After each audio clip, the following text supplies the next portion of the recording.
다시 한번 인사드리겠습니다. 반갑습니다. 네. 어, 그, 제가 결혼을 하려고, 저희 집사람이랑 결혼을 하려고, 인사를 왔던 곳이 대명동 교회입니다. 대명동 교회가 있을 때, 제가 결혼을 하겠다고 이제 그 교회 인사를 드렸고요. 결혼을 하고 나서 신혼여행을 다녀온 다음에 결혼했다고 인사를 드리러 왔을 때가 남북교회였습니다. 이제 그때가 그 남북교회가 개척될 그 당시였습니다. 그래서 남북교회가 저는 이제 처가 교회라고 이렇게 생각을 하는데, 여기 성도님들 중에 대부분을 제가 뵙지 못한 분들이시고, 이렇게 얼굴이 이렇게 익숙하신 분들이 이제 소수밖에 없다고 하는 것이 죄송한 마음이 드는 것 같습니다. 군대 가면 관심사병이라고 있는데, 저희 처형이나 장모님이 남북교회 관심 성도가 아닌가. 처형한테 얘기를 들으니까 뭐 몇 년 만에 오늘 교회를 온다고, 왔는지는 잘 모르겠습니다. 지금 밑에 있는지는. 네, 몇 년 만에 온다 그래서 이 관심 사병들을 맡겨드리고 인사를 잘 드리고 부탁을 드렸어야 되는데, 그렇게 하지 못하고 이렇게 옆구리를 찔르셔가지고 이렇게 와서 인사를 드리게 돼서 되게 죄송스러운 마음이 있습니다. 저희 이제 저희 화정교회가 굉장히 작은 교회여서 저희 식구들이 빠지면 뭐 남북교회는 또 마찬가지일 거라고 생각이 들지만 좀 덜 하실 거라고 생각이 드는데, 저희 교회는 이렇게 빈자리가 너무 많이 눈에 띄어서 저희가 주의를 이렇게 잘 빠질 수가 없는 상황이고, 더군다나 이제 미리 말씀을 전하기 전에 이제 양해를 부탁드릴 거는, 제가 이런 일이 처음 하는 일이에요. 다른 지역교회를 방문한 적이 거의 없고요. 그리고 방문을 하더라도 말씀을 2시간을 연속하고 또 오후에 청년회까지 3시간을 한 적이 없습니다. 주일에는 저희가 말씀을 1시간만 전하기 때문에, 뭐 남북교회는 어떠신지 모르지만 아마 직장 다니시면서 말씀을 교제하시는 성도님들은 아마 이해하실 것 같은데, 뭐 저축된 게 많이 있는 게 아니고요. 하루 벌어서 하루 먹는, 오늘 말씀을 전해야 되면 한 일주일, 2주일 전부터 이날을 위해서 이제 말씀을 준비하다가 미천을 탈탈 털어서 말씀을 전하고, 그렇게 저희 화정교회에서도 말씀을 전하는데, 3시간은 굉장히 이런 일을 많이 해본 경험이 있거나 이런 일에 잘 준비된 사람이 아니고, 또 3시간을 한다고 하는 건 대단한 부담입니다. 그래서 미리 양해를 구할 것은 너무 맛난 음식을 기대하지 않으셔도 될 것 같다, 이런 생각이 좀 들고요. 뭐 똑같은 음식을 요리해도 뭐 집마다 요리하는 방식이 좀 다르고, 그래서 뭐 더 좋을 수도 있고, 이 집은 좀 맛이 좀 덜하다 뭐 이럴 수도 있고, 내 취향에 안 맞을 수도 있는데, 성도님들께서 저렇게 요리를 하는 사람도 있구나, 그렇게 이해하시고 들어주시면 좋을 것 같습니다.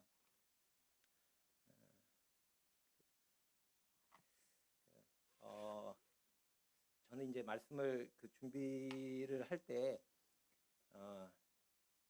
본문을 정하고 제일 마지막에 제목을 답니다.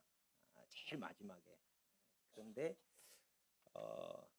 제목을 미리 알려주셔야 된다고, 주보에 실어야 된다고 그래가지고 얼마나 당황을. 본문은 일찍 전했는데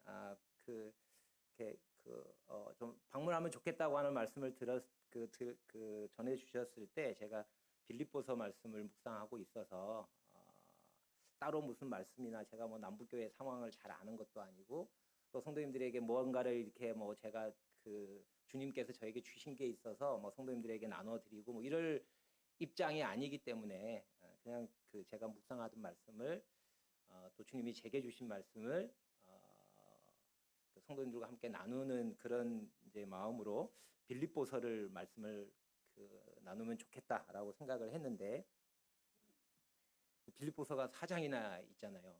그래서 4시간도 아닌데 3시간인데 어디를 해야 되지? 이게 또 고민이 되고, 본문을 정했는데 주제를 뭘로 해야 될까? 이게 묵상이 다 끝나야, 말씀이 스토리가 다 짜져야 주제를 정하는데 아직 다 안 짰는데 주보를 알려달라고 그러셔가지고 제가 고민이 많이 됐습니다.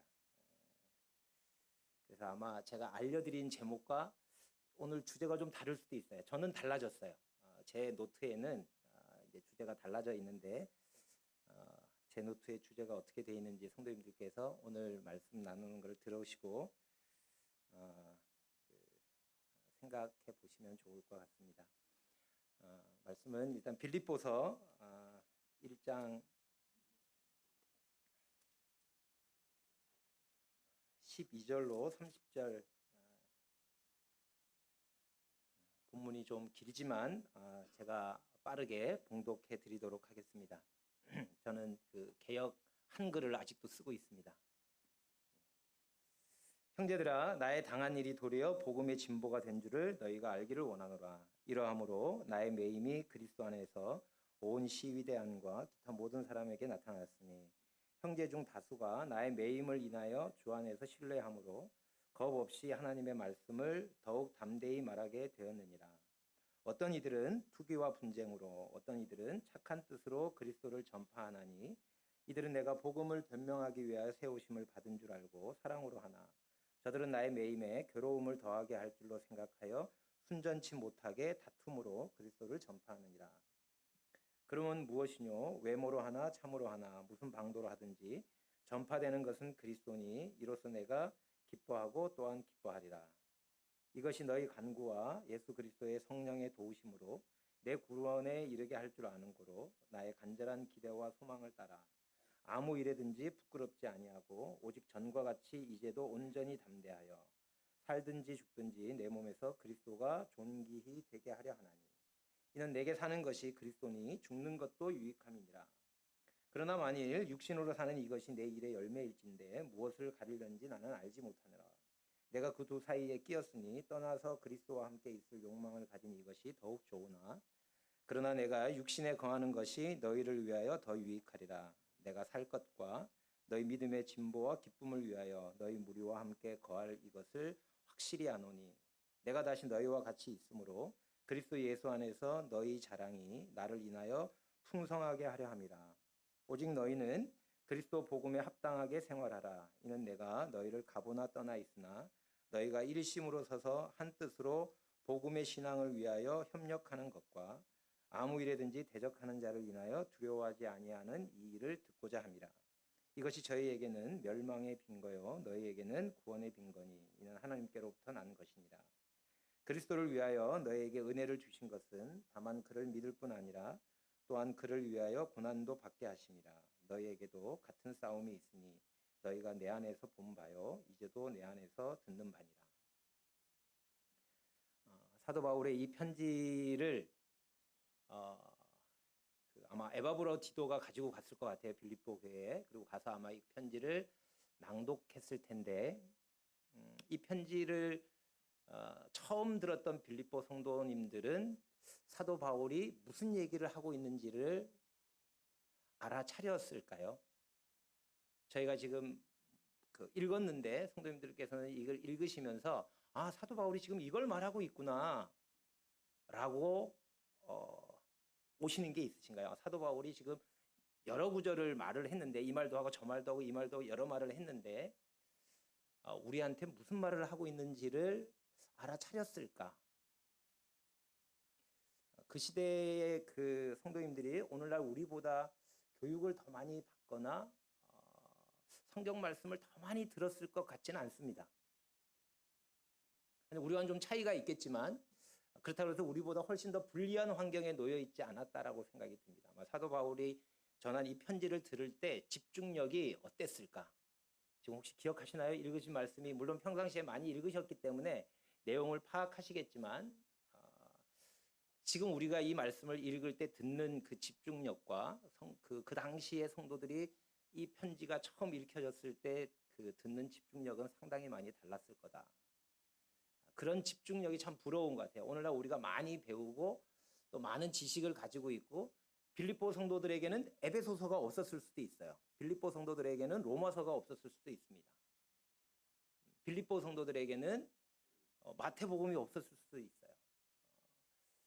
그런 면에서 보면 우리는 되게 큰 복을 누렸지만 그분들이 가지고 있었던 말씀에 대한 갈증이나 집중력은 우리가 많이 떨어지지 않나. 그런 부분도 참 부러운 것 같아요. 우리가 풍요 속에서 오히려 그런 빈곤을 갖고 있지는 않나 이런 생각이 듭니다. 사도 바울이 편지를 성경 여기 지금 나와 있는 우리 신약 성경에 있는 것만 쓰지는 않았을 것 같습니다.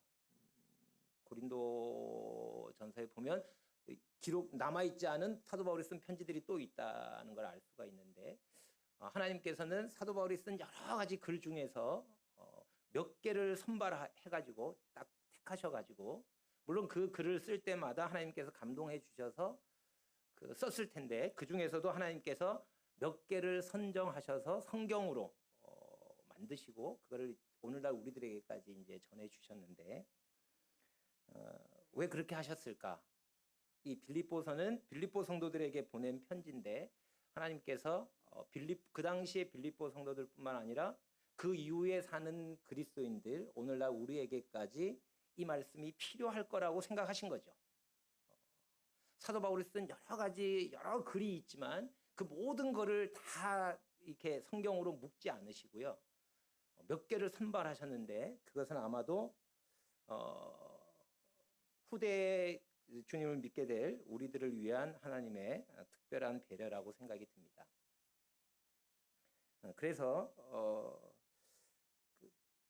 왜 하나님은 그러면 이 빌립보서를 성경으로 삼으셨을까? 바울이 빌립보에게 전한 그 메시지가 후대 그리스도를 믿게 될 오늘날 우리들에게 꼭 필요하기 때문에 그것을 선정하셨을 거다라는 거죠. 자, 그렇다면 바울이 빌립보에게 전한 메시지가 무엇인지를 알아야 이 메시지가 우리들에게 필요하다고 하나님께서 성경을 만들어서 우리에게 주신 거구나라고 하는 것을 그 메시지를 우리가 받을 수 있을 거라는 생각이 들었습니다. 그래서 사도 바울은 도대체 이 빌립보서를 통해서 그 빌립보 성도들에게 뭘 말씀하시려고 했을까? 아니면 이제 오늘 이 그냥 첫 시간에 우리가 읽은 1장 12절부터 30절까지 꽤 긴 구절을 통해서 무슨 말을 하려고 하는 걸까? 그냥 사도 바울이 이 말도 하고 저 말도 하고 이거 생각나니까 이 얘기 했다가 또 저거 생각나니까 저 얘기도 했다가 다 좋은 얘기죠. 근데 그렇게 흔히 말하는 두서 없이 얘기하지는 않았을 것 같아요. 사도 바울이 이 편지를 쓰게 될 때 그 마음을 생각하면 이 글이 그냥 나온 글이 아니고 성경적인 표현으로 하면 성령의 감동하심을 입은 거죠. 그리고 우리의 지성과 감성과 이성을 창조하신 하나님께서 이 글을 쓰게 하실 때 그냥 이 말 했다가 저 말 했다가 이 얘기하다가 주제 바꿔서 이 얘기하고 저 얘기하고 이렇게 하시지는 않았을 거라는 거죠. 뭔가 빌립보 성도들에게 필요한 말씀이 있으셨다는 거예요. 그것이 무엇일까? 개인적으로 저는 그게 궁금하고 그리고 이제 그것이 무엇인지를 알게 된다고 하면 그 다음에 이제 남는 숙제는 그 말씀이 우리들 삶 속에서 어떻게 역사하고 표현되느냐가 중요한 문제가 되겠죠. 근데 그 이전에 하나님께서 말씀하시려고 했던 사도 바울이 빌립보에게 말하려고 했던 것 그리고 하나님께서 그 메시지가 우리에게 필요하다고 생각했던 그 메시지가 도대체 무엇일까? 이거를 찾고 싶은 그런 마음이 저에게 있었습니다. 빌립보 교회는 성도님들이 잘 아시는 것처럼 이 빌립보서를 읽어보면 그 첫날부터 이제까지 복음을 위한 일에 참여하는 교회였어요. 사도 바울이 볼 때 빌립보 교회는 되게 훌륭한 교회였습니다. 나의 매임과 복음을 변명함과 확정함에 다 나와 함께 은혜에 참여한 그런 교회였습니다. 바울을 위하여 간구하는 교회였고요. 주고받는 내일에 참여한 교회였습니다. 바울을 섬기는 일에 일꾼과 쓸 것을 보내주는, 그리고 고린도 그 후서에서 말씀을 보면 환난의 많은 시련 가운데서 넘치는 기쁨과 극한 가난이 저희로 풍성한 연보를 넘치도록 하게 하였느니라, 이런 말씀이 있는데 빌립보 교회가 그런 교회였습니다. 환난의 많은 시련 가운데서 넘치는 기쁨과 극한 가난, 그런데 풍성한 연보를 넘치도록 한 그런 교회였습니다. 빌립보 교회는 굉장히 아름다운 교회였어요. 그 당시에 뭐 여러 지역의 교회들이 있었는데 교회들마다 크고 작은 문제들이 많이 있었습니다.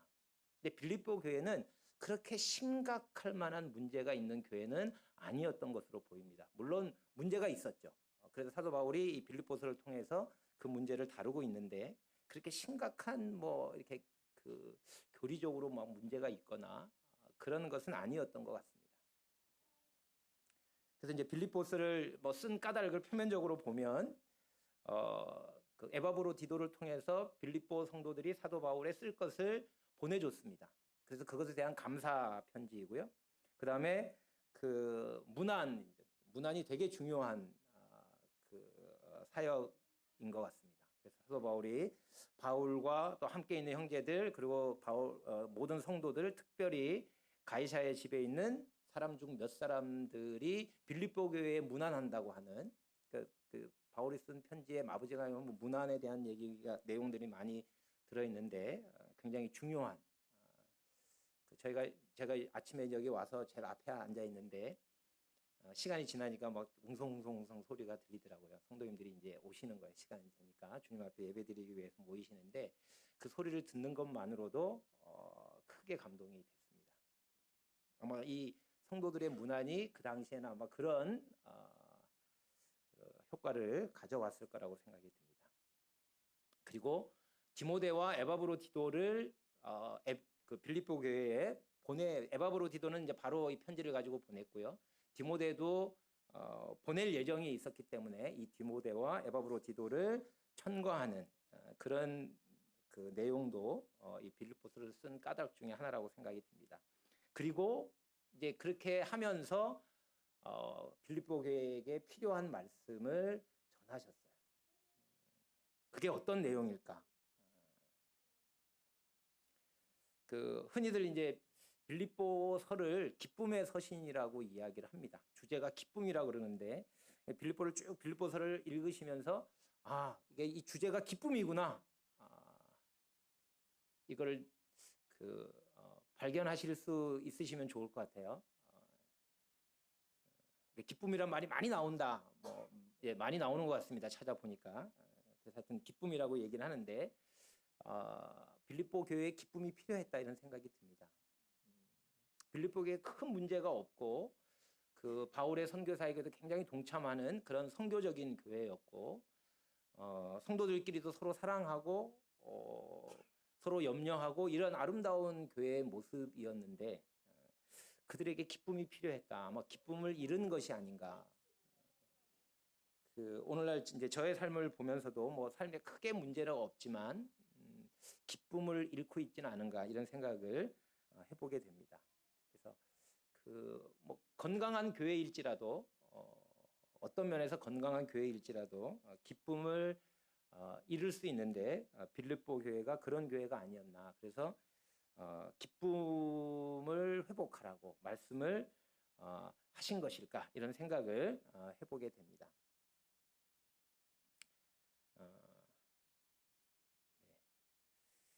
제가 확실히 보통 제가 말씀을 녹음하는데 녹음을 안 했네요. 지금이라도. 네. 1장 12절부터 이제 성도님들이 뭐 익히 잘 아시는 내용의 말씀입니다. 12절부터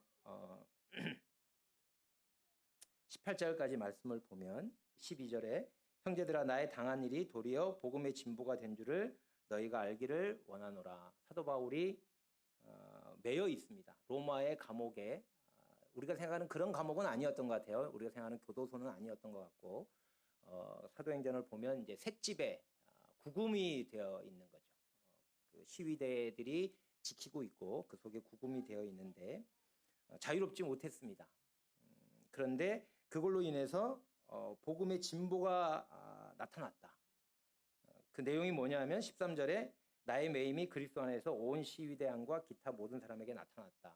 온 시위대, 황제를 시위하는 시위대와 모든 사람에게 사도 바울이 무슨 범죄를 해서 잡힌 게 아니고 그리스도로 인해서 감옥에 갇혔다고 하는 사실이 드러났어요.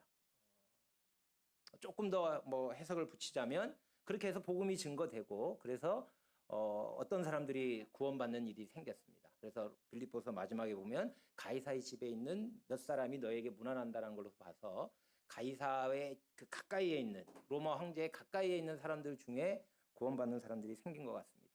그래서 복음의 진보가 됐다라고 이야기를 하고 있고요. 또 다른 이유는 14절 이하에 형제 중 다수가 나의 매임을 인하여 주 안에서 신뢰함으로 겁없이 하나님의 말씀을 더욱 담대하게 말하게 됐다. 사도 바울이 매이는 걸 통해서 형제 중 다수가 사도 바울이 아마 그 매이지 않고 활동하고 있었다면 잠잠하고 있었겠죠. 왜냐하면 사도 바울이 메시지를 다 전했을 테니까. 근데 사도 바울이 매이는 바람에 많은 형제들이 그 사도 바울의 공백을 메우기 위해서 사도 바울의 부재를 메우기 위해서 많이 일어나는 것을 보게 됩니다. 제자들도 예수님이 이 땅에 계실 때는 뭐 별로 말씀을 전할 일이 없잖아요. 제자들이 파송을 받아서 나가서나 이제 뭐 말씀을 조금 전했지만 말씀을 전할 일이 없었습니다. 주님이 다 하시죠. 그런데 주님이 가시고 나니까 제자들이 일꾼이 됩니다. 때로는 부재 어떤 일꾼의 부재가 위기를 가져올 거라고 생각하지만 성경에는 일꾼의 부재가 오히려 많은 일꾼들을 일어나게 하는 기회가 된다고 하는 것도 생각할 수 있을 것 같습니다. 어쨌든 이런 일이 일어났어요. 그래서 복음의 진보가 됐다. 아마 빌립보 성도들이 그 소식을 듣거나 이 편지를 받으면 하나님께서 이렇게 역사하시는구나. 우리의 생각과 다르구나. 사도 바울이 옥에 갇히면 복음이 좀 그 전파가 좀 이렇게 약화되거나 제한을 받을 거라고 생각했는데 이렇게 놀랍게 역사하시는구나. 아마 그렇게 듣고 아마 하나님께 영광을 돌렸을 것 같아요. 그런데 15절에 보니까 어떤 이들은 투기와 분쟁으로 어떤 이들은 착한 뜻으로 그리스도를 전파한다. 성도님들이 이제 아시는 내용인데 투기와 분쟁으로 사도 바울에게 괴로움을 더하게 하려고 순전치 못한 동기와 목적을 가지고 말씀을 전하는 사람들이 있었다고 하는 거예요. 이 얘기는 바울이 왜 했을까? 이 빌립보 성도들이 이 얘기를 들으면 무슨 덕이 된다고? 하나님께서 감옥에 갇혔음에도 불구하고 사도 바울이 갇혔지만 오히려 복음이 더 확장됐구나. 많은 일꾼들이 일어났구나. 이 얘기는 빌립보 성도들에게 위로가 되고 힘이 되고 하나님을 찬양합니다. 그리고 담대함을 가지게 되는 원인이 됐을 텐데 거기까지만 딱 쓰면 좋았을 것 같은데 14절까지 쓰면 딱 좋았을 것 같은데 그래서 나는 기뻐한다 이렇게 썼으면 빌립보 성도들도 아멘 이랬을 것 같은데 어떤 이들은 투기와 분쟁으로 순전치 못하게 외모로 하는 사람들이 있다. 이 얘기는 왜 할까요? 왜 했을까? 사도 바울도 막 속상한 게 있어가지고 그 속상함을 빌립보 성도들에게 털어놓는 걸까? 그 사도 바울의 속상함을 빌립보 성도들에게 이렇게 해소하는 건가요? 빌립보 성도들이 그 설거지통도 아닌데 그런 건 아닐 거란 말이죠. 근데 왜 이 얘기는 했을까?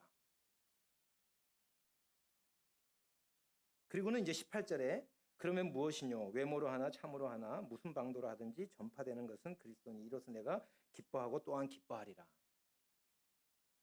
참 정말 순전한 기쁨을 가진 이르기가 쉽지 않다고 하는 것은 이렇게 경험하시면 알 것 같아요. 글로 읽을 때는 뭐 이렇게 할 수 있지.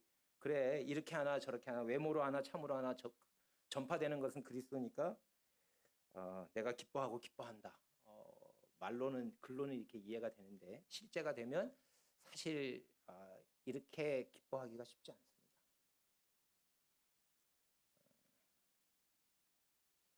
저희 화정교회는 굉장히 쇠퇴하고 있는데 옆에 원당교회가 있습니다. 예를 들어서 원당교회가 막 부흥되고 있어요. 그러면 제가 기쁠까요? 주님 나라가 이렇게 번성하고 있는데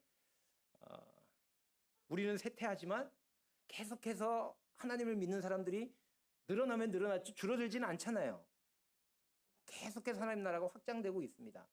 근데 우리는 좀 약화되고 있어요. 그럼 기쁘신가요? 안 기쁘시죠? 왜? 나를 통해서 안 되니까. 근데 사도 바울은 그런 기쁨이 있대요. 이 얘기를 듣는 빌립보 성도들은 마음이 어떨까요? 우리도 그런 기쁨이 있는데 이렇게 됐을까요? 아니면 그 수능 만점자들이나 수능 최고 득점자들이 저는 뭐 교과서만 보고 공부했어요. 뭐 학원을 한 번도 다닌 적 없어요. 이런 얘기하면 그 듣는 학생들이 어떻게 들을까요? 나도 저렇게 했어야 되는데. 그럴까요? 아니면 꼴 보기 싫을까요? 사도 바울은 왜 굳이 투기와 분쟁으로 그 말씀을 전하는 사람이 있다는 얘기를 빌립보 성도들에게 굳이 그걸 얘기할 필요가 있었을까요? 어차피 로마의 상황을 자세히는 잘 모르잖아요. 빌립보 성도들은. 이 얘기 바울이 안 썼으면 빌립보 성도들은 그렇게 생각하고 있었겠죠. 하나님의 역사가 로마에서도 놀랍게 일어나고 있구나. 물론 에바브로 디도가 가가지고 너희가 그렇게 생각하지만 실상은 달라 막 이러면서 그 속내를 얘기했을지도 모르겠지만 교회의 유익을 생각한다면 굳이 이런 얘기 안 해도 되거든요. 그래서 사도 바울은 나는 기뻐하고 기뻐한다. 그 빌립보 성도들에게 그럼 뭘 얘기하고 싶은 걸까요? 너희도 나와 같은 기쁨을 가져야 된다. 빌립보 성도들은 사도 바울과 똑같은 상황을 겪고 있지 않습니다. 근데 뭐 사도 바울이 자기가 기뻐하는 걸 자랑하려고, 물론 그 자랑을 통해서 주님이 드러나게 하려고 하는 것도 있겠지만 빌립보 성도들에게 나와 같이 기뻐하라, 이 얘기를, 나처럼 이렇게 기뻐하라, 이 메시지를 하고 싶었을까? 제가 빌립보서를 이렇게 묵상하면서 말씀을 준비하면서 생각하고 깨닫게 된 것들을 그냥 나누는 겁니다. 성도님들에게. 빌립보서를 저런 식으로 요리를 해서 먹는 사람도 있구나, 이렇게 이해하시면 될 것 같습니다. 그 다음에 이제 뭐 자세한 내용은 저희가 시간이 안 돼서 할 수 없지만 그 다음에 이제 또 얘기를 합니다. 뭐 19절에 보니까 이것이 너희 간구와 예수 그리스도의 성령의 도우심으로 내 구원에 이르게 할 줄 아는 거로. 사도 바울이 구원받을 걸 생각했어요. 여기서 말하는 구원은 뭘까요? 그냥 우리가 흔히 말하는 죄와 사망에서 구원받는 걸 말하는 건 아닌 것 같습니다. 사도 바울은 이미 구원받은 사람이었으니까요. 어떤 분들은 이게 감옥에서 풀려나는 거다라고 생각을 뭐 이렇게 일반적으로 해석을 합니다. 근데 그 뒤에 나오는 말씀을 보면 이거 구원이 어쨌든 풀려나는 거예요. 어디서 풀려나느냐? 감옥에서 풀려날 수도 있고요. 또 하나 사도 바울이 얘기하는 건 자기 지금 몸에서 풀려나는 걸 생각하고 몸에서 자유로워지는 것도 얘기를 하고 있거든요. 그러니까 사도 바울이 말할 때 이 구원을 두 가지 다 생각한 게 아닌가. 감옥에서 자유로워지는 것, 아니면 몸을 벗어나서 주님과 함께 거하게 되는 것, 이 구원을 다 생각하고 있는 것으로 분별을 했습니다. 근데 이게 어떻게 이게 가능하냐 하면 너희 간구와 예수 그리스도의 성령의 도우심, 이 두 가지 강력한 구원을 위한 무기이죠. 너희의 간구, 그 다음에 예수 그리스도의 성령의 도우심.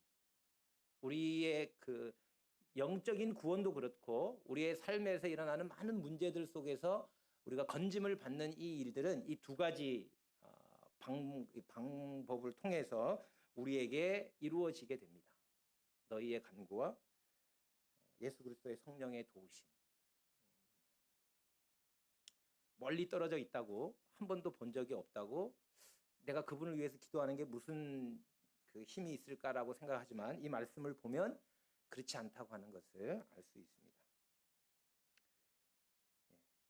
그래서 이제 쭉 이야기를 합니다. 근데 이야기의 내용을 보면 사도 바울은 이 감옥에서 벗어나게 될 거를 알고 있었어요.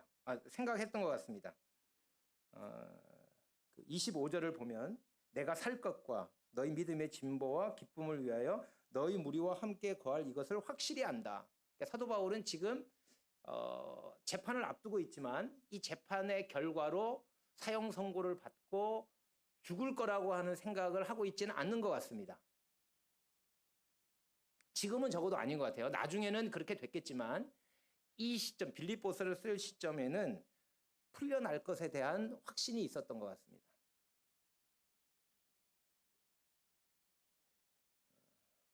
그러면 그 얘기만 쓰면 되잖아요. 너의 강구와 성령의 도우심으로 내가 풀려날 것을 확신한다. 그리고 풀려나면 너희와 함께 너희 믿음의 그 진보와 기쁨을 위해서 너희 무리와 함께 거하고 싶다.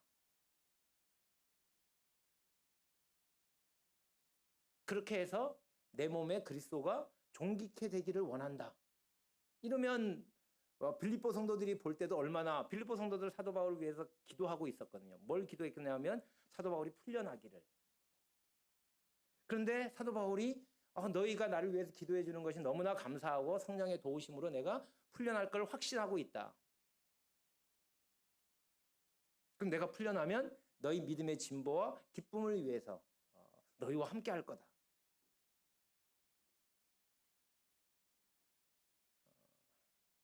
그렇게만 써도 되는데 이 내용에 보면 다른 얘기가 또 써 있어요. 살든지 죽든지 내 몸에서 그리스도가 존귀되게 하려. 죽을 거라고 생각하고 있지 않습니다. 근데 살든지 그냥 내가 살 것을 확신하노라. 내 몸에서 그리스도가 존귀케 되기를 바라노라. 이러면 될 거를 죽든지는 왜 썼냐 하는 거죠. 살든지 죽든지 죽을 생각이 없어요. 지금은. 하나님께서는 뭐 잠시 후에 사도 바울이 죽게 되겠지만 적어도 이 시점은 아니었던 거죠.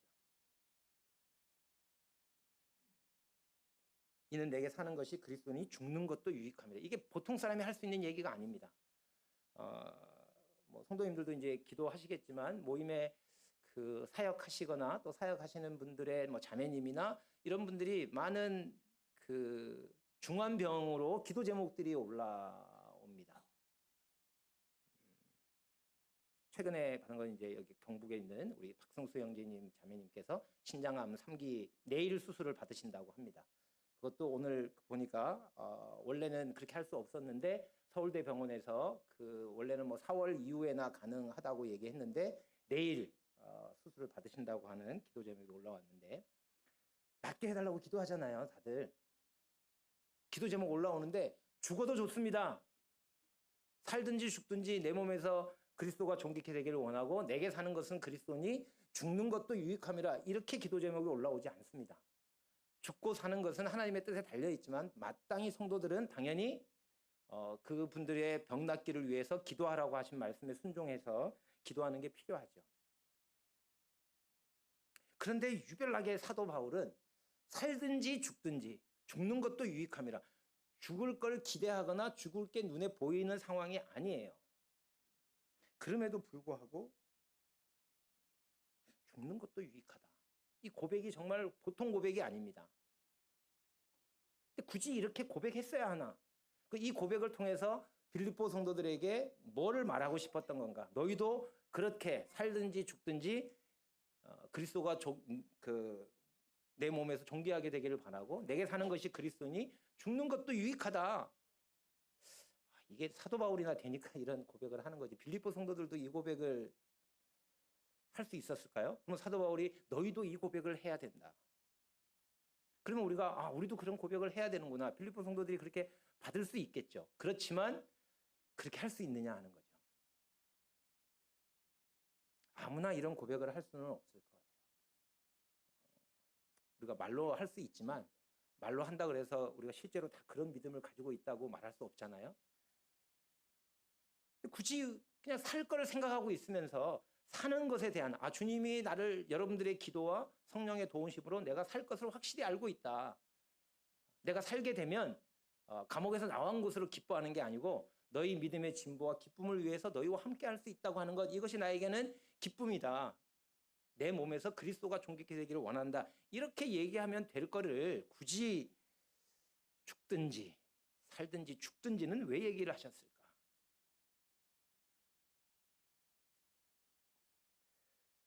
복음의 진보를 생각하면, 하나님이 역사하셨다고 생각하면 그 외식으로 전하는 사람들, 사도 바울을 괴롭게 하려고 복음을 전하는 사람들이 일어나는 걸 기대할 수 있을까요?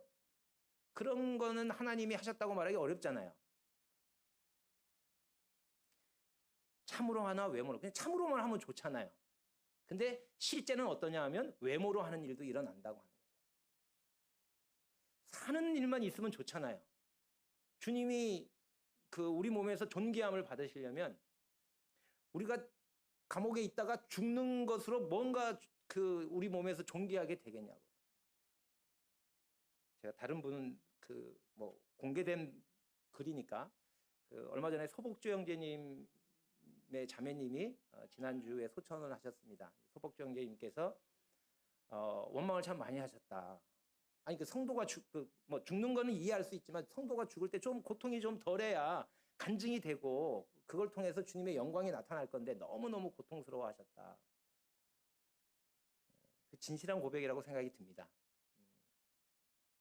근데 그럴 수 있잖아요. 좀 성도가 죽을 때 이렇게 편안하게, 더 좋은 건 막 정말 사람이 손댈 의술이 할 수 없는 그 일을 하나님께서 하셔서 낫게 하시면 하나님께 영광이 되고 안 믿는 사람들에게도 간증이 되고 복음이 증거되는 데도 도움이 될 건데 우리는 그렇게 생각하잖아요. 하나님이 내 몸에서 존귀함을 내 몸에서 그리스도가 존귀케 되려면 내가 나아야 하는 거죠. 사도 바울이 풀려나야 존귀하지. 사도 바울이 거기 감옥에서 갇혀있더니 그냥 재판받고 죽었더라. 이렇게 하면 존귀가 안 될 것 같거든요. 그래서 아마 빌립보 성도들은 사도 바울이 죽는 걸 생각도 안 했을 것 같아요. 그런데 사도 바울이 편지를 쓰면서 뭐라고 얘기했냐면 사도 바울도 죽을 거라고 기대하고 있지는 않습니다. 그런데 죽든지를 얘기하고 있습니다. 살든지 죽든지 내 몸에서 그리스도가 존귀케 되게 하려 한다. 내게 사는 것이 그리스도니 죽는 것도 유익하다. 이 말씀을 빌립보 성도들에게 왜 하냐고, 이 글을 왜 썼냐고요. 너희도 살든지 죽든지 그런 거 연연해 하지 말고 죽느냐 사느냐 이것이 문제로다. 햄릿의 얘기는 좀 다릅니다. 그럼 죽어도 문제고 살아도 문제인데 사도 바울은 죽어도 좋고 살아도 좋다는 거죠. 정반대인데 그런 믿음을 너희도 가져야 된다. 교과서만 공부하고 학교 수업만 열심히 하는 게 최고의 비결이야. 이거를 지금 말해주려고 그 얘기를 하는 걸까요? 수능에서 1등하는 사람들이 인터뷰 나와가지고 너희도 학원 다 끊고 교과서나 열심히 공부하고 학교 수업 충실히 하면 돼. 내가 이렇게 해서 성공했잖아. 너희도 그렇게 하기를 바래. 이 말을 하고 싶은 건 아닐 것 같아요. 듣는 우리 학생들은 어떻게 들을까요? 학생들 표현으로 죄송합니다. 이런 얘기를 해서 제가 학교에 아이들을 가르치고 있어서 그런 얘기 들으면 재수없다 그래요. 잘난 척 하는 것 같거든요. 자기들은 학원 죽으라고 다니고 정말 그 교과서 말고 참고서를 이따만큼 쌓아놓고 공부했는데도 점수가 빌빌한데 교과서하고 학교 수업만 했는데 만점이래요.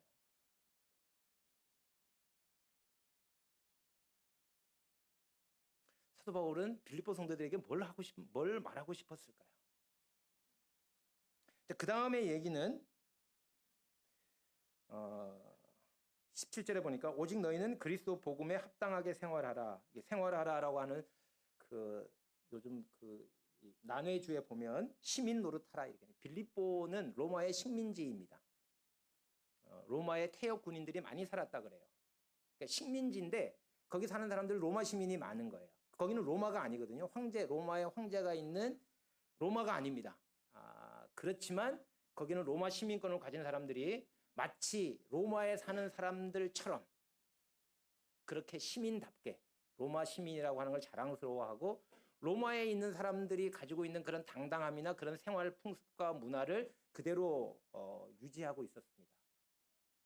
우리도 식민지가 되어진 본 경험이 있고 그 제국들이 많은 나라의 식민지를 건설했을 때 그 본국의 식민지를 영국이 식민지를 여러 군데 건설했는데 영국의 사람들이 그 식민지에 가서 살잖아요. 그러면 굉장한 프라이드를 갖고 살죠. 그리고 영국에서 하던 문화 이걸 그대로 합니다. 식민지 문화를 받아들이려고 하지 않아요. 그렇게 생활하라는 거예요. 시민 노릇하라라고 하는 말을 하는 거죠. 그러니까 사도 바울이 빌립보 성도들에게 너희는 이렇게 하라고 말한 것은 이 1장에서 유일한 말씀입니다. 그 앞에 지금 얘기했던 건 사도 바울이 그렇게 했다는 거고요. 내가 기뻐하고 기뻐한다. 사도 바울 얘기죠. 사느냐 살든지 죽든지 내 몸에서 그리스도가 존귀케 되기를 원한다. 이건 사도 바울의 이야기입니다. 너희도 이렇게 해라. 이런 뜻으로 한 말씀은 아닌 것 같아요. 그런데 오직 너희는 27절에 그리스도의 복음에 합당하게 생활하라. 이게 사도 바울이 빌립보 성도들에게 하라고 말한 거예요. 하늘의 시민권자답게 복음을 가지고 있는, 복음을 아는 사람답게 행동하라, 생활하라.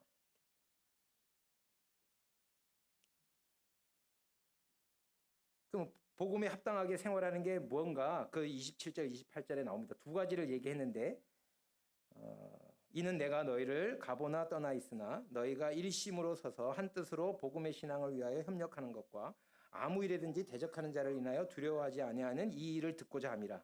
두 가지인데 하나는 너희가 일심으로 서서 한 뜻으로 복음의 신앙을 위하여 협력하는 것.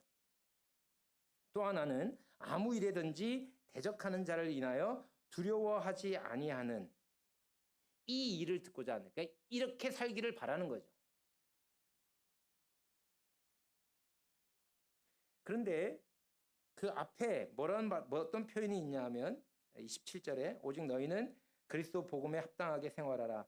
이는 내가 너희를 가보나 떠나 있으나 가서 보나 떠나 있으나 무슨 의미일까요? 가서 보나 떠나 있으나라고 하는 말은 어떤 의미가 있을까요? 성도님들이 한번 생각해 보세요. 저희들 이제 그렇게 하는데 저희 집사람 흉을 봐서 좀 그런데 저희나 저희 가족 흉을 봐서 그런데 저희가 그렇게 막 정리정돈을 잘하거나 깨끗하게 살지 않습니다. 대충 이해하실 거라 그래 생각이 듭니다. 뭐 다 비슷하실 거라고 생각하고요. 그런데 손님이 온다. 그 손님들은 저희 집이 굉장히 깔끔하게 잘 정돈된 줄 알아요. 왜냐하면 손님이 왔을 때는 그렇거든요. 근데 평상시는 안 그렇습니다. 이해하시죠? 그러니까 손님이 오면 딱 정돈이 됩니다. 누군가가 내가 너희 집에 가서 한번 보겠다. 학교에도 예전에 그랬죠. 요즘은 그렇지 않은데 뭐 이렇게 그 교육청이나 이런 데서 뭐 이렇게 감사가 나오거나 뭐 학교가 어떻게 돌아가는지 보겠다. 옛날 좀 이렇게 연세 있으신 분들은 학교에 장학사가 온다 이러면 이제 학교가 난리가 나잖아요. 애들 막 청소시키고 뭐 안 했던 뭐 서류도 만들어 놓고 뭐 난리가 납니다. 우리 잘하고 있었습니다. 그거 보고 잘하고 있는 줄 알고 가요. 평상시는요. 안 그렇거든요. 사도 바울은 내가 가서 보나 떠나 있으나 가서 봤더니 이렇게 하고 있어요. 협력하고 있고 복음의 신앙을 위해서 일심으로 서서 한 뜻으로 복음을 신앙을 위해서 협력하고 있어요. 빌립보 훌륭하구만. 근데 떠나 있을 때는요. 떠나 있을 때는 그렇지 않으면 그건 소용이 없는 일이죠. 주님 오실 때 주님을 열렬히 환영합니다. 그렇게 해야겠죠. 그런데 주님이 원하시는 건 주님이 올 때 열렬히 환영하는 게 아니라 주님이 떠나 있을 때. 로마의 식민지, 로마로부터 멀리 떨어져 있는 식민지에서 거기는 로마가 아니거든요. 그러니까 로마에 있는 사람들과 조금 다르게 생활할 수도 있어요. 그 식민지의 사람들과 같이 어울려 살아야 되니까 로마 시민권을 가진 로마 사람이라 할지라도 로마에 있는 사람들과는 좀 다를 수도 있죠. 조금 더 확장해서 얘기하면 주님이 오실 때나 주님이 우리와 함께 하실 때 주님이 우리와 함께 하신다 그러면 우리의 우리가 흔히 뭐 그런 얘기 하잖아요. 지금 여기에 주님이 계시면 이렇게 앉아 계실 건가요? 아니면 이런 복장으로 계실 건가요? 이런 마음가짐으로 계실까요? 주님이 여기 계시다면. 근데 지금 주님이 여기 안 계시잖아요. 몸으로 우리 떠나 계시거든요. 그런데 주님이 원하는 건 계실 때 잘하는 게 아니고 떠나 있을 때, 그 달란트 비유든지 이런 비유에 보면 주인이 부재하잖아요. 부재 중에 어떻게 하느냐, 이게 판가름이 나는 거거든요. 주인이 있을 때야 한 달란트 받은 정도 잘했죠. 왜냐면 주인이 있으니까. 근데 주인이 없는데 어떻게 하느냐.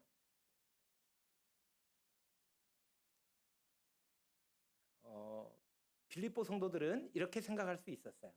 우리가 사도 바울이 우리에게 오기를 바란다. 그래야 자신들이 좀 이렇게 일심으로 서서 한 뜻으로 복음의 신앙을 위해서 협력하고 대적하는 자들이 많지만 그 속에서 두려움 없이 살 수 있다. 사도 바울이 우리에게 온다고 하면 더 확장해서 사도 바울을 주님으로 생각해서 주님이 우리와 함께 하시면, 지금 주님이 곧 오신다고 하셨는데 이 당시만 하더라도 한참 시간이 지났습니다. 주님이 오시지 않고 있어요. 속히 오리라 그래서 고난이 곧 끝날 줄 알았거든요. 빌립보 교회도 아까 말씀드린 것처럼 많은 환난을 겪었습니다. 극심한 가난을 겪었어요. 옥에 갇히는 일들도 있었습니다. 그런데도 불구하고 참고 견뎠습니다. 왜냐하면 주님이 곧 오셔서 모든 것들을 다 정상화시키실 거라는 것을 믿고 있었기 때문에. 그런데 주님이 안 오십니다. 생각보다 시간이 길어집니다. 고난이 계속돼요.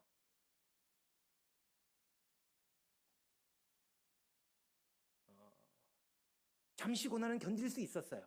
왜? 주님이 오시면 다 갚아주실 거니까. 근데 주님이 안 오세요. 그럼 어떨까요? 살아야죠. 살아야 하잖아요. 산다는 게 꼭 목숨을 부지하는 것뿐만 아니라 생활을 해야 된다고요. 그러다 보니까 어떻게 하냐면, 여기가 로마의 식민지지만 로마에 있는 것하고 똑같이 할 수가 없는 거예요. 로마는 황제가 있고 로마니까 그렇게 살지만 여기 로마 황제가 있는 곳으로부터 멀리 떨어져 있는 이 빌립보 지역은 로마하고 똑같이 살 수가 없는 거죠. 그래서 그들과 이렇게 로마 시민권자지만 로마가 아니라 로마 식민지에 있는 시민권자다 보니까 그 현지 적응을 해야 되는 거죠. 그러면서 로마에 있는 사람과 달라진 거예요. 주님이 임재했을 때, 주님이 함께 하신다고 믿고 살았을 때의 삶과 이게 달라지기 시작한 거죠.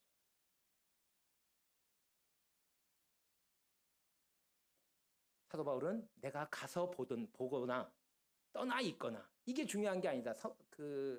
빌립보 성도들은 이게 중요하다고 생각했을 수도 있습니다. 아니, 사도 바울이 와서 보면 우리가 당연히 힘이 나고 격려를 받아서 복음의 신앙을 위해서 일심으로 서서 한 뜻으로 협력하고 이렇게 하지. 그런데 떠나 있잖아요.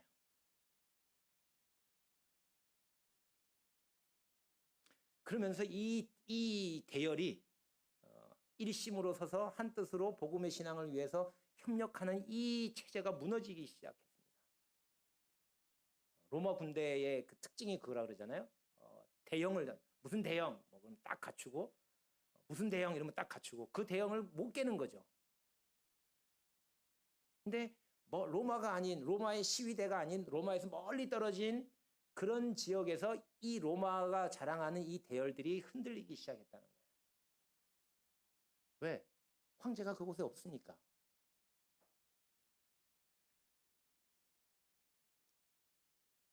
로마에서는 대적을 두려워하지 않습니다. 그들 가운데 황제가 있는데, 로마 황제가 거기 있습니다.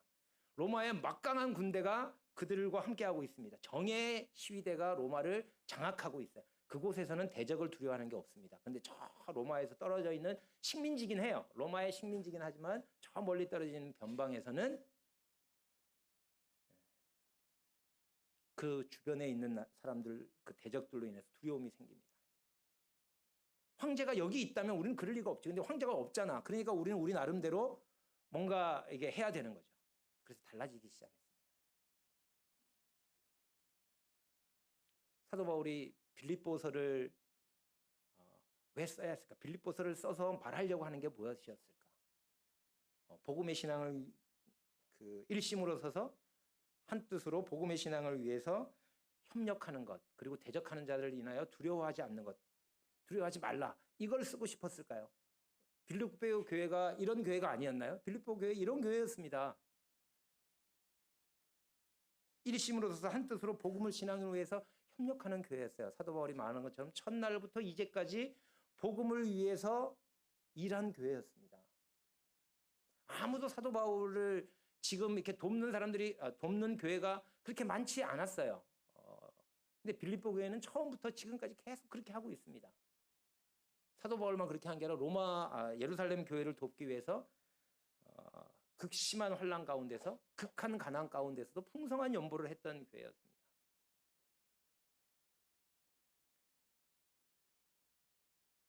그걸 계속하라.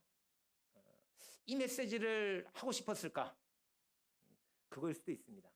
아까 처음에 말씀을 드렸죠. 재료를 어떻게 섞어서 똑같은 요리를 하는데 이렇게 하는 사람도 있구나. 이렇게 생각하고 들어주시면 좋을 것 같습니다. 제가 오늘 우리가 본문으로 읽었던 말씀의 주제를 뭐라고 달면 좋을까요? 제가 그 주보에는 이렇게 드린 것 같아요. 내가 기뻐하고 또한 기뻐하리라. 사도 바울이 빌립보 교회에게 하고 싶었던 얘기가 이거였을까요? 나는 이런 상황에서도 기뻐한다. 그러니까 너희도 기뻐하라. 이게 주제였을까요? 아니면 살든지 죽든지 내 몸에서 그리스도가 존귀케 되기를 원한다. 이게 주제였을까요?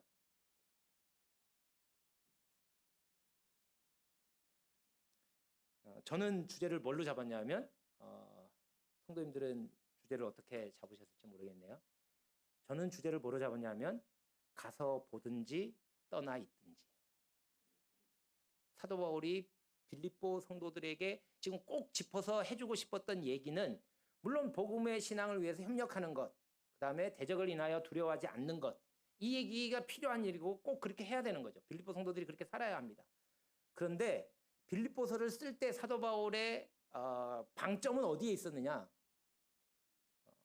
왜 복음의 신앙을 위해서 협력하고 대적들을 인하여 두려워하는 이 견고한 믿음에서 빌립보 교회가 흔들리기 시작했는가? 가서 보나 떠나 있거나 여기에 문제가 있었던 것이 아닐까? 그들은 기대했어요. 주님이 곧 오시기를. 그들은 사도 바울이 풀려나기를, 사도 바울을 통해서 그 착한 뜻으로 복음을 전하는 일꾼들이 많이 일어나기를 기도했습니다. 그런데 그들이 생각한 것과 같은 그런 방법으로만 되지는 않는다는 거죠.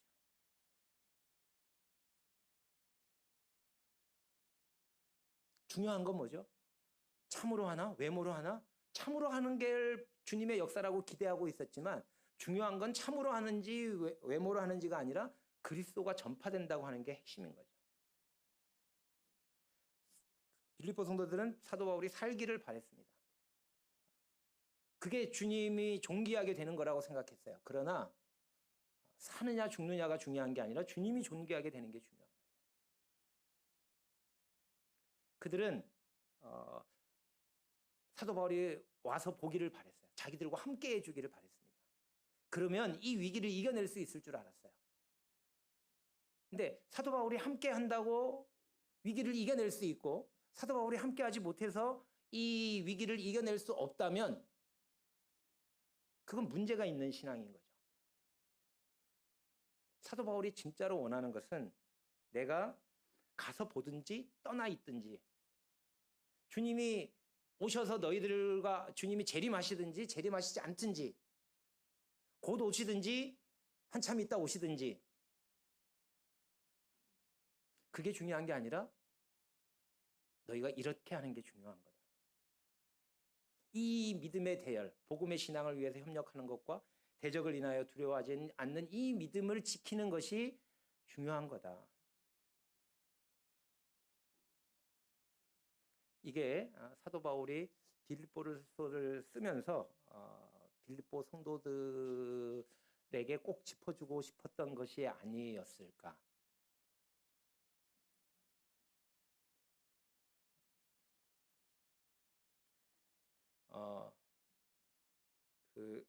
제가 말씀을 드리려고 이제 사도 바울이 빌립보서 쓰면서 이 얘기를 했던 거고요. 저는 오늘 이 시간에 성도님들이 정말 귀한 시간인데 이 시간에 성도님들에게 나누려고 했던 건 뭐였을까요? 제가 말하려고 했던 핵심은 뭐였을까요? 지금까지 한 건 사도 바울이 말하고 싶었던 거예요. 저는 이런 상황에서 나는 기뻐하고 기뻐하노라 이런 말씀 못 드립니다. 저는 살든지 죽든지 내 몸에서 그리스도가 존귀케 되기를 원한다. 사도 바울은 이렇게 얘기하지만 저는 성도님들에게 그 얘기 못합니다. 제가 여기 오든지 남북교회 오든지 오지 않든지 남북교회 성도님들이 이렇게 살기를 바랍니다 라고 말할 정도의 사람이 아니에요. 저도 제 삶도 관리를 못하는데.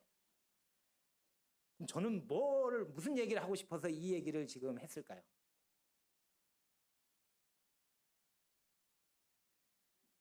수능을 본 우리 학생들은, 수능 경험이 있는 친구들은 알 텐데, 수능 문제를 보면 지문이 이렇게 길어요. 긴 글이 나옵니다. 그리고 질문이 밑에 딱 하나만 나와요. 지문은 엄청 긴데 어떤 경우는 한 페이지를 다 넘어가는 지문도 있는데 질문이 딱 하나 나옵니다. 뭐라고 나오냐면 윗글의 주제로 적합한 것은 1, 2, 3, 4, 5가 나옵니다. 근데 그 1, 2, 3, 4, 5가요. 다 윗글에 있는 내용이에요. 여러 문단의 글이 있는데 그 주제로 적합한 것은 해놓고선 1, 2, 3, 4, 5, 오지선다가 나오는데 그게 다 본문에 있는 내용이에요. 이 본문을 이렇게 12절부터 30절까지 주고 윗글의 주제로 적합한 것은 1. 너희도 나와 같이 기뻐하라. 2. 나는 내가 기뻐하고 기뻐하노라. 이게 주제였을까요? 아니면 살든지 죽든지 내 몸에서 그리스도가 존귀케 되기를 원한다. 이게 주제였을까요? 아니면 복음의 신앙을 위하여 그리스도 복음에 합당하게 생활하라. 이게 주제였을까요? 아니면 일심으로 서서 한 뜻으로 복음의 신앙을 위해서 협력하라. 대적하는 자들을 위하여 두려워하지 말라. 어떤 게 주제였을까요? 다 나오는 얘기인데. 근데 글을 읽으면 이제 그 주제를 얘기하기 위해서 소재들이 있습니다.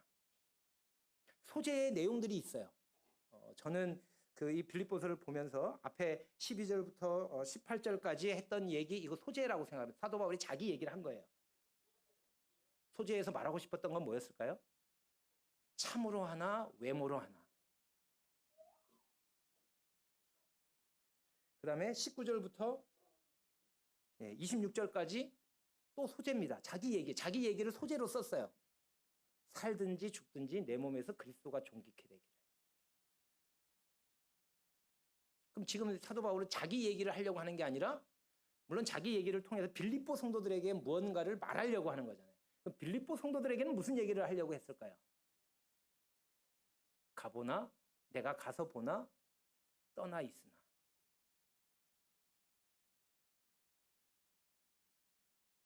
그래서 이 빌립보서가 사도 바울의 자서전이 아니고 빌립보 성도들에게 말하고 싶은 무언가가 있어서 쓴 글이라고 한다면 빌립보 성도들에게 하려고 했던 그것이 이 글의 주제가 되어야 된다고 생각하는 거죠. 우리는 그 성경을 보면서 저 자신도 이제 그랬는데 이 소재에 꽂혀요. 얘기를 하다가 무슨 주제를 하나 제가 전했잖아요. 예를 들었잖아요. 학교 얘기를 예를 들면 갑자기 이 중에 어떤 사람들은 제가 전하는 내용에는 관심이 없고 제가 얘기했던 그 학교와 관련된 뭔가가 떠올라가지고 그 세계에서 한참 놀더니 강사님이 학교 얘기도 하더라도 참 좋았다. 주제와는 전혀 상관없어요. 저는 그 얘기를 하려고 했던 게 아닌데 소재였는데 그 소재에 푹 빠져가지고 주제를 놓쳐요. 제 얘기는 그렇게 해도 괜찮습니다. 별 주제를 드러나 크게 상관없으니까. 근데 주님의 말씀은 다르죠. 그래서 주제를 잘 찾아야 된다. 소재의 제목을 다는 게 중요한 게 아니라 그 소재들을 통해서 말씀하시려고 하는 주제는 뭘까? 왜냐하면 그 주제 때문에 하나님께서 이 빌립보서를 우리들에게 주셨기 때문에. 우리는 바울과 같은 상황에 있지 않습니다. 그래서 바울처럼 할 수 없어요. 빌립보 성도들과도 같은 입장에 있지 않습니다. 그래서 빌립보 성도들과도 같이 할 수 없어요. 우리는 그 시대와 상황이 다 다릅니다. 그럼 왜 이 얘기를 지금 우리에게 읽게 하시는 건가? 이걸 성경으로 기록하셔서 오늘날 우리에게 듣게 하시는 건가? 말하려고 하는 주제가 그거기 때문에. 그래서 주제 찾기를 잘 해야 된다. 제가 말씀드리려고 했던 건 이거였습니다. 제가 뭐 성도님들에게 뭐 이렇게 살아라, 이렇게 살자, 뭐 이런 얘기를 할 사람은 안 되고요.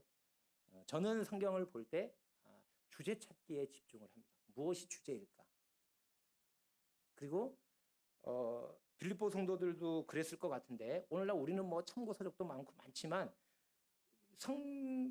우리 한참 이전에 살았던 성도님들은 그냥 성경 하나밖에 없어요. 어떤 분들은 성경 66권이 다 없던 시절도 있잖아요. 그냥 뭐 빌립보 지역에는 빌립보서 하나만 있는 거죠. 이 하나만 가지고도 빌립보에서 하나님이 말씀하시려고 했던 것, 사도 바울이 말하려고 했던 걸 다 알아들을 수 있었다는 거죠. 왜? 여기에 쓰여 있으니까. 근데 우리는 똑같이 쓰여 있지만 그냥 우리가 보고 싶은 대로 우리가 보고 싶은 것만 보고 있는 건 아닐까. 그래서 주제를 놓치고 있는 건 아닐까. 그래서 이제 그런 습관이 저에게 많이 들었습니다. 그래서 성경을 볼 때 주제가 뭘까? 하나님이 말씀하시려고 하는 게 뭘까? 뭘 얘기하려고 이 얘기도 하고 이 얘기도 하고 이 얘기도 하고 하나님이 하실 얘기가 되게 많지만 굳이 이 얘기를 골라서 여기다 이렇게 배열을 하셨을 때는 이걸 통해서 말하려고 하는 주제가 뭔가를 파악하는 것이 중요하다. 이게 하나님의 말씀이기 때문에. 제 얘기나 누구의 이야기면 뭐 그렇게까지 신경 안 써도 됩니다. 그냥 뭐 주제가 뭐든 뭐 상관없죠. 그런데 이게 하나님의 말씀이기 때문에. 그러면 어떻게 협력하고 할 수 있는지는 다음 시간에 하도록 하겠습니다. 제가 시간을 잘 못 지켰는데 죄송합니다.